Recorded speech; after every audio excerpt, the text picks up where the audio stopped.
미국에서 실제로 있었던 일입니다. 심각한 가뭄이 미국 미네소타주를 3년간 덮친 적이 있었습니다. 1800 몇 년이라고 제가 기억하는데 설상가상으로 메뚜기 때까지 출몰해서 농업이 마비가 됐고 식량이 부족할 정도로 대기근이 찾아왔다 그럽니다. 당시 주지사였던 필스베리라는 분은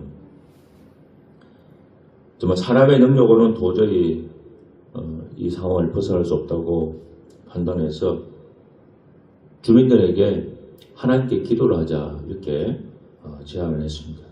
이제 미국이라는 나라는 이제 청교도들이 세운 나라니까 그 당시에 당연히 공공장소에서나 기도하는 것이 그렇게 이상한 일은 아니었습니다. 굶어 죽게 생긴 판에 오히려 하나님께 기도하자 또 감사하자 이런 제안에 처음에 주민들은 화를 많이 냈다고 그럽니다. 그래서 주지사를 향한 비판이 넘쳤고 그러나 이 필스베리는 포기하지 않고 주민들을 설득을 했다고 합니다. 먹을 것이 조금 모자라도 아직 우리에게 생명에는 지장이 없습니다. 감당할 시험만 주시는 하나님을 믿으며 위기 뒤에 기회를 주시는 하나님께 감사를 올립시다.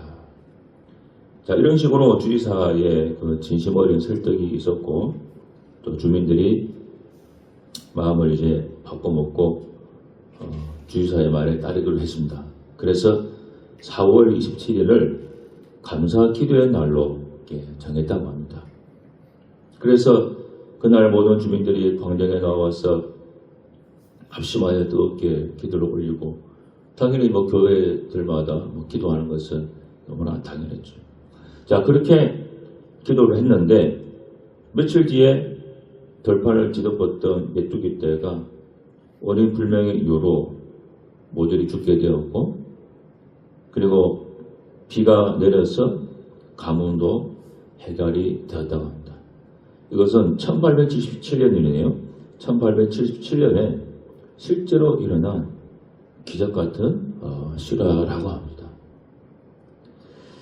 우리가 인생을 살다 보면은 불청객이 찾아올 때가 있습니다.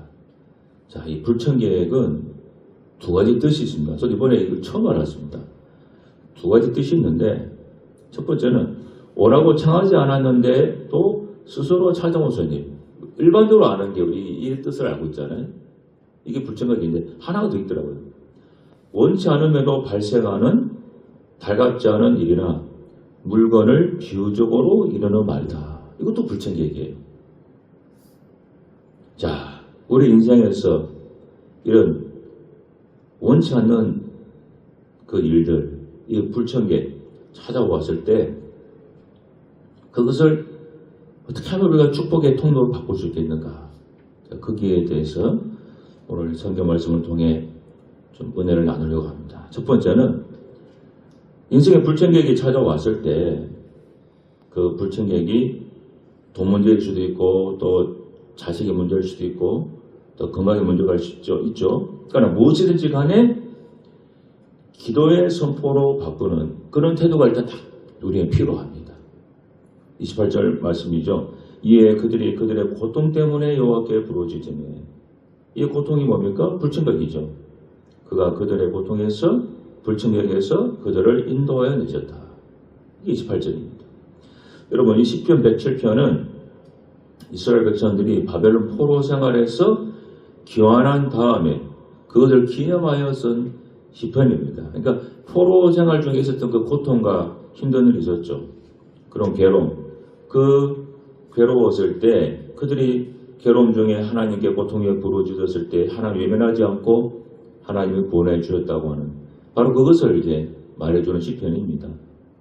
그와 마찬가지로 하나님께서 이스라엘 백성들이 바벨론 포로 생활에 공부하면서 그들을 구원해 주셔서 예루살렘에 돌아오게 하셨는데 이 28절은 성도들이 어려움과 문제에 직면했을 때에 바벨 포로에서 하나님은 그들을 그래 건져주셨던 것을 기억하고 우리가 지금도 하나님께 도움을 요청하면 해결받을 수 있다. 또 그렇게 해야 된다라고 하는 말씀이 되는 겁니다. 그렇습니다. 여러분 우리 살면서 우리가 찾아오는 그 불청객 있을 때 우리가 신자가 첫 번째 가져야 되는 그 자세가 뭐냐?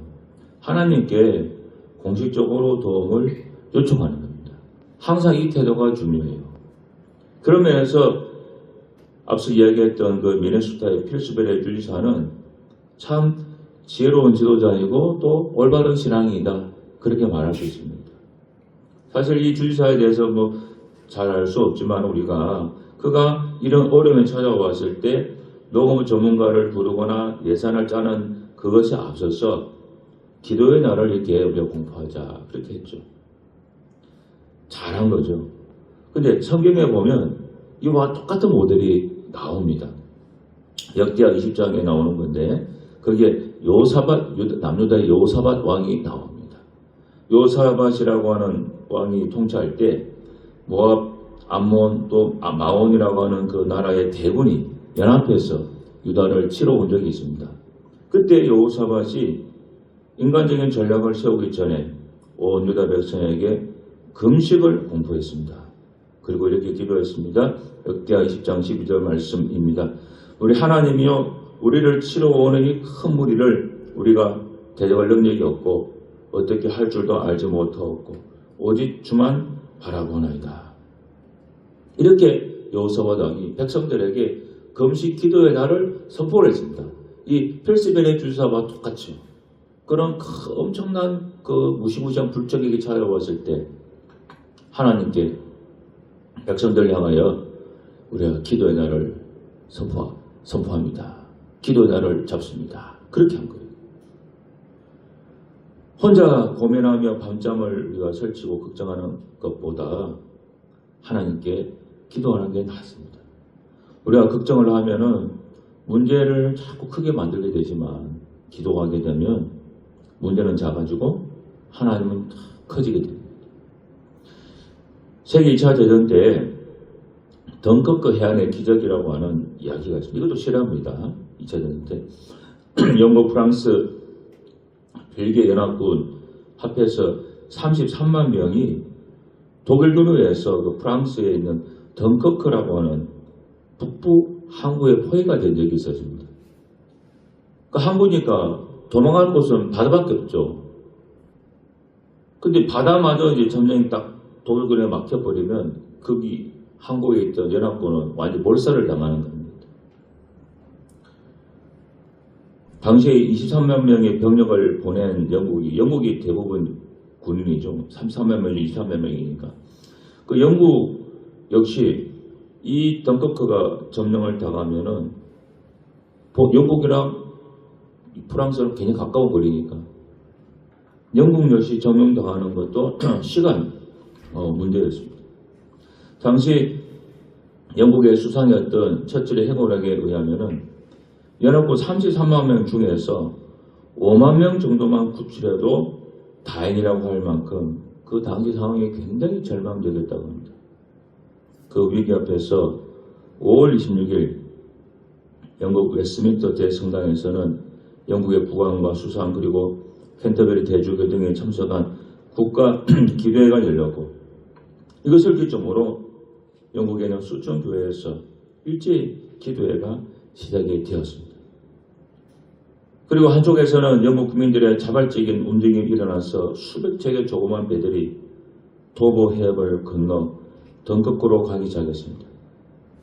그런데 이상하게도 그 시기에 덩커크마 일대에 큰 폭풍우가 다가왔어요. 비바람이 치고 파도가 높았기 때문에 독일의 그 비행기가 뜰 수가 없었고 탱크도 이렇게 더 나아갈 수가 없었다고 그래요. 그 기후 상황 때문에. 그렇게 독일 군들이 잠깐 묶여있는 사이에 영국에서 출발했던 그 촉한 배들 있죠. 낚싯배들이죠. 다 어선 어부들이 쓰던 배들. 그 자그마한 배들이 도보 해협을 가로질러 덩커크에 있는 연합군과 군 장비까지 손실 없이 영국으로 탈출을 시켰다고 합니다. 이것이 바로 덩컨 그의 기적이라고 하는 실제 이야기입니다. 하나님께서 영국 국민들의 기도를 들으시고 폭풍우를 보내시고 독일의 그 비행기가 뜨지 못하게 하시고 탱크가 못 깨게 하나님께서 만들어주십니다. 전 영국 사람들이 기도할 때 그런 기적이 일어나죠. 자, 시간 때문에 이해하지 못하지만 우리나라도 6.25 전쟁이 터질 때 이와 유사한 사례가 실제로 있었습니다. 그거 많이 알려진 얘기예요. 여러분, 우리 인생에 불청객이 찾아올 때가 있지 않습니까? 그때 걱정이 많이 되겠지만은 걱정은 하지 말고 우리 스스로 기도의 날을 선포해야 돼요. 아, 지금은 하나님께 우리 기도할 때구나. 기도의 날을 선포해야 돼요. 그러면 하나님께서 우리 기도를 듣고 들었는데 하나님이 나올라라 하겠냐고요. 그렇지 않습니까? 하나님 우리의 아버지라고 하시는데 그러니까 어쨌든 잘났든 못났든 그 당신의 자녀가 하나님께 기도를 하는데 팔짱 다 끼고 나 몰라라 할 수가 없죠. 세상에 육신의 부모도 자식이 힘들어서 도와달라고 전화를 하고 막 찾아오고 그러면 어떻습니까? 힘들어도 자기도 힘들지만 자식의 어려움을 외면하지 않는 것이 부모입니다.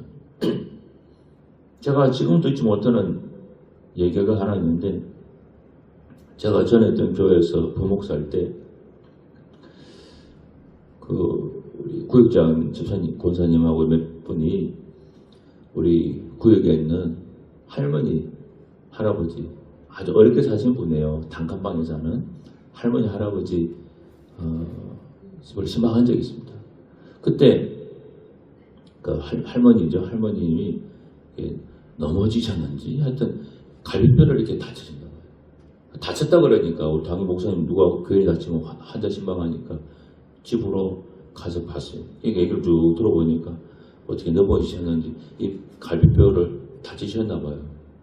그래서 보니까 다쳐가지고 너무 가난하니까 병원을 이렇게 못 가셨어요. 돈이 없어가지고. 그래서 그 얘기를 들었는데 목사가 기도만 떨렁 해주고 돌아오면 그게 사람입니까? 돈 없어서 할머니 교인이 병원을 못 간다고 하는데 정형외과가 얼마 한다고. 그래가지고 저도 지갑인 돈 그때 얼마인지 기가 안 나는데 제 지갑 돈 싹 다 털고 같이 갔던 고객자님 돈 다 내놔 그래가지고 같이 간 예배드리러 우리 교인들이 지갑에 돈 다 꺼냈어요. 하여튼 현금을. 그래가지고 한 돈 10만 원 정도인가 저희가 모아가지고 그 집사님한테 할머니 손에 쥐어드릴 할머니 이 돈 드릴 테니까 꼭 누구 주지 말고 병원에 꼭 가서 엑스레이도 찍고 치료 받으세요. 그리고 돈을 주고 돌아왔어요.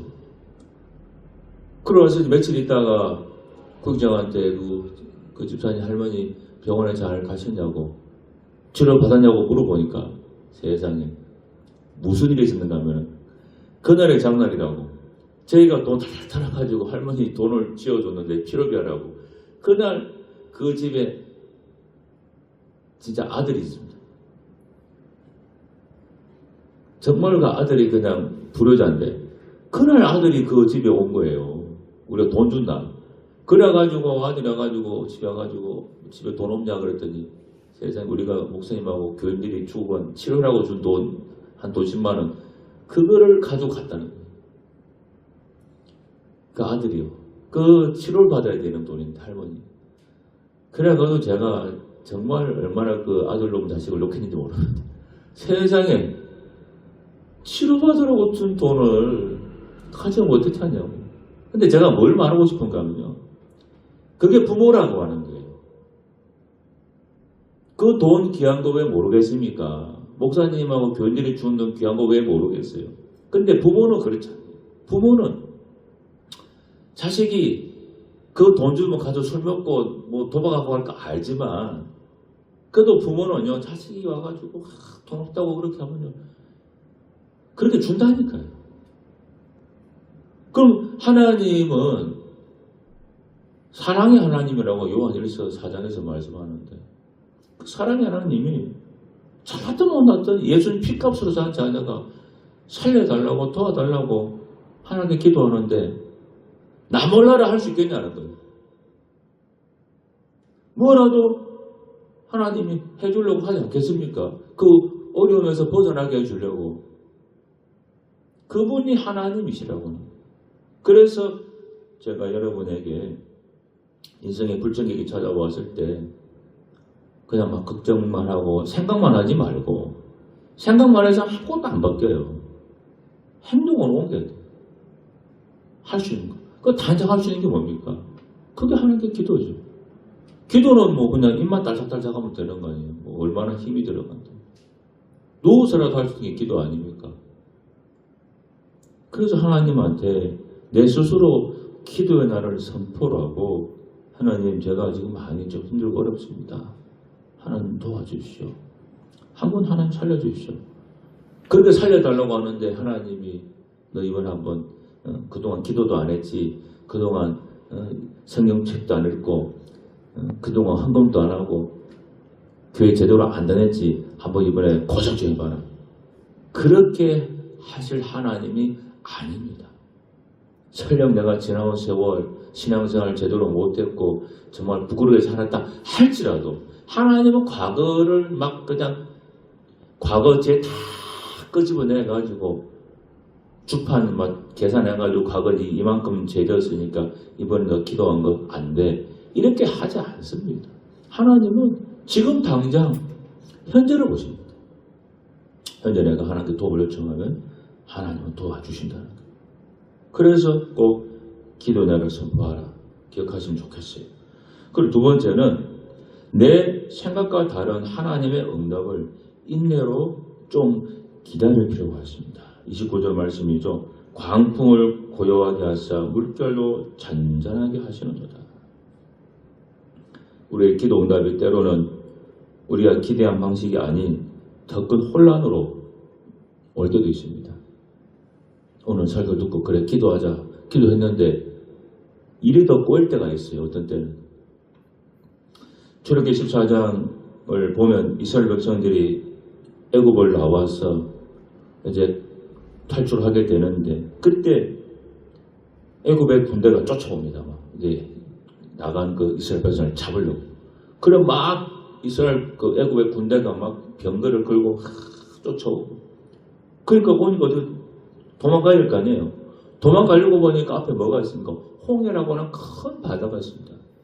아까 말했던 그 2차 대전 때 영국의 프랑스의 덩커크 해안하고 똑같은 거예요. 뒤에서는 독일 군대가 탱크 끌고 몰고 들어오고 있고 앞에는 바다고. 바다를 건너야 되는데 독일군이 위에 비행기를 띄워가지고 폭격할 지금 태세고 지금 완전히 진퇴양난 똑같은 이스라엘 백성이 뒤에는 애국의 군대 앞에는 홍해 바다. 이게 뭐 한강도 건너려면 수영 못하는 사람은 건너지도 못하는데 홍해 바다가 있어요. 그래서 백성들이 모세를 원망하면서 애굽에 매장제가 없어서 우리를 여기에서 죽게 하느냐 그렇게 원망을 합니다. 그렇죠. 막다른 골목입니다.